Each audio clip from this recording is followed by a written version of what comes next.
Do you guys remember the first time you ever pedaled a bike? Yes. Yes? Well, imagine 180 cyclists riding side by side at an average speed of 24 miles per hour and a max speed of 65 miles per hour on the downhill slopes. The Tour de France is the longest professional bike race in the world. Does anyone know what the different jerseys mean? No. No?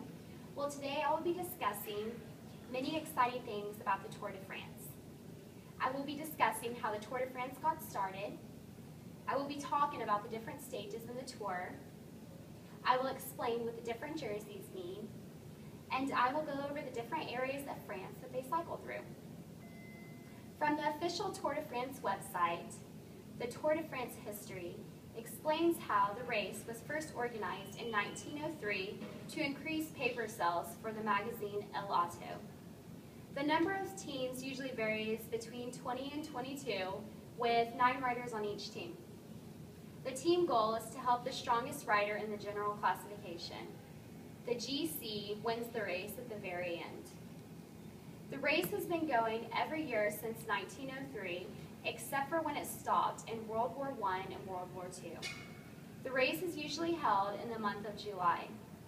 The race can be also very dangerous to the cyclist.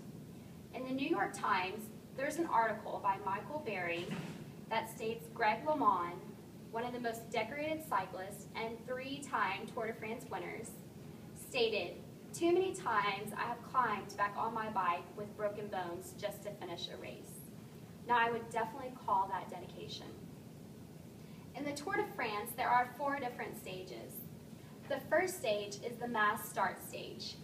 In this stage, the riders all start together, and the director will wave a white flag to announce the start of the race. The first to cross the stage finish line will win that stage. All riders in a group will receive the same time as the leader to avoid crashes from the sprinting. The second stage is the individual time trials. They have a sloping ramp that is used at the start of the race. Each rider will start at their own separate time, and the rider with the fastest time wins this stage. The next stage is the team time trials.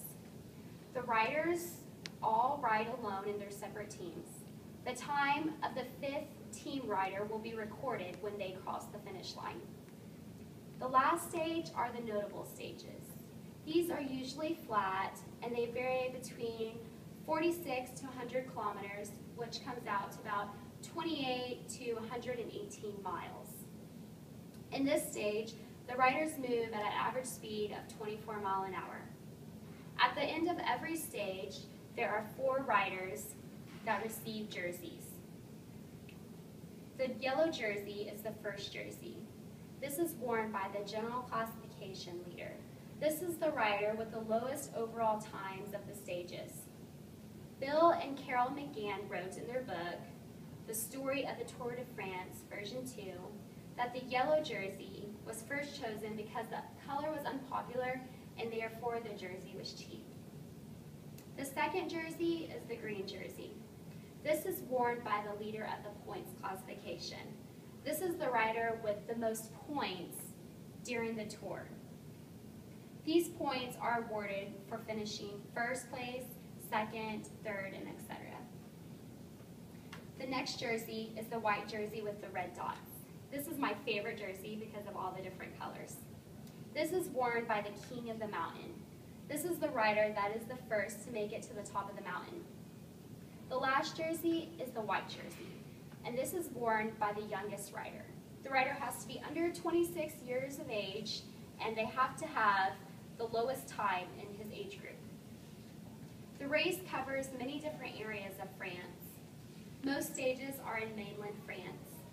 The race goes through the mountain chains of the Pyrenees and the Alps, and the finish is on Champs-Élysées. The racers leave from Paris and pass through Lyon, Marseille, Bordeaux, and Nantes before arriving back to the capital. The riders cycle 3,400 kilometers of French countryside. This sporting event is televised every year in the month of July. The Tour de France is considered one of the most amazing sports spectacles in the world. The race is challenging, and the riders work very hard to get the chance to enjoy this wonderful sport. Let me remind you that only 9 riders throughout the entire world are selected for each team. That would be pretty cool to be one of those riders, wouldn't you agree? Yes. Well, today I discussed how the Tour de France got started. I went over the different stages of the tour. I explained what the different jerseys mean, and I went over the diverse countryside that is ridden during the tour.